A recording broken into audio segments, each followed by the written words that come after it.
नमस्कार दर्शकों, मैं भावना बहुजन न्यूज में आपका स्वागत करती हूं।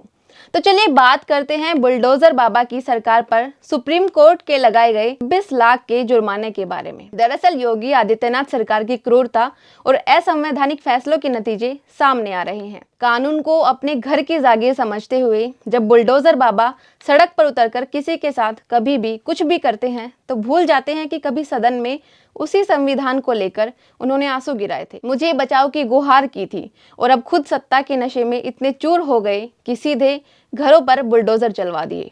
तो इस पर सुप्रीम कोर्ट ने योगी सरकार पर जुर्माना लगाते हुए निर्देश दिया है, बुलडोजर से जिसका घर तोड़ा गया है उसे 25 लाख रुपया मुआवजा दिया जाए। सुप्रीम कोर्ट ने बुधवार को उत्तर प्रदेश सरकार के बुलडोजर एक्शन पर फटकार लगाई है। दरअसल मामला यूपी के महाराजगंज जिले का है, जहां सड़क चौड़ीकरण प्रोजेक्ट के लिए घरों को बुलडोजर के जरिए तोड़ा गया था। इस मामले में खुद ही संज्ञान लिया गया था, जिस पर सुप्रीम अदालत सुनवाई कर रही थी। सीजेआई चंद्रचूड़ ने कहा कि आप कहते हैं कि वह 3.7 वर्ग मीटर का अवैध कब्जा था, लेकिन आप हमें कोई प्रमाण पत्र नहीं दे रहे हैं।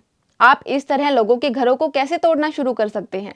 किसी के घर में घुसना ये अराजकता है। उन्होंने कहा यह पूरी तरह से मनमानी है, उचित प्रक्रिया का पालन कहाँ किया गया है? हमारे पास हलफनामा है जिसमें कहा गया है कि कोई नोटिस नहीं जारी किया गया था। आप केवल साइट पर गए थे और लोगों को सूचित किया था।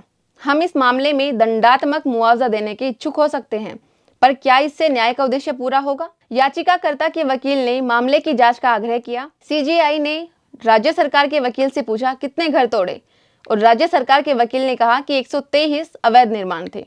जस्टिस जेबी पारदीवाला ने कहा कि आपके यह कहने का आधार क्या है कि ये अवैध था? आपने 1960 से क्या किया है? पिछले 50 साल से क्या कर रहे थे? यूं सत्ता के नशे में धुत राज्य को एनएचआरसी के आदेशों का कुछ सम्मान करना होगा।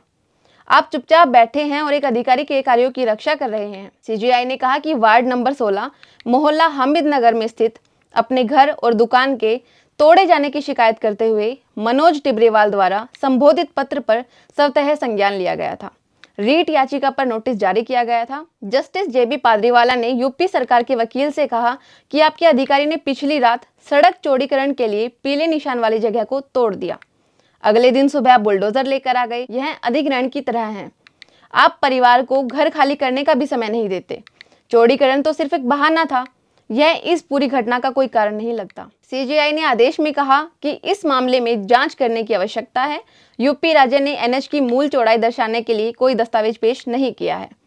दूसरा, यह साबित करने के लिए कोई भौतिक दस्तावेज नहीं है कि अतिक्रमणों को चिन्हित करने के लिए कोई जांच की गई थी। राज्य सरकार अतिक्रमण की सटीक सीमा का खुलासा करने में विफल रही है। कथित अतिक्रमण के क्षेत्र से परे घर तोड़ने की जरूरत क्यों थी? एनएचआरसी की रिपोर्ट बताती है कि तोड़ा गया हिस्सा 3.75 मीटर से कहीं ज्यादा था। जब सदन में संविधान के नियम कायदे याद कर योगी आदित्यनाथ रोए थे, तो अब उसी संविधान की धज्जियां क्यों उड़ा रहे हैं? कटेंगे तो बटेंगे की खबरों से मीडिया आए दिन पन्ने भर रही है, लेकिन इन मनमानियों के बारे एक शब्द किसी के मुंह से निकलना दुभर हो रहा है। क्या सच में ये लोकतंत्र है या राजतंत्र? जनता को जवाब दे सरकार। धन्यवाद।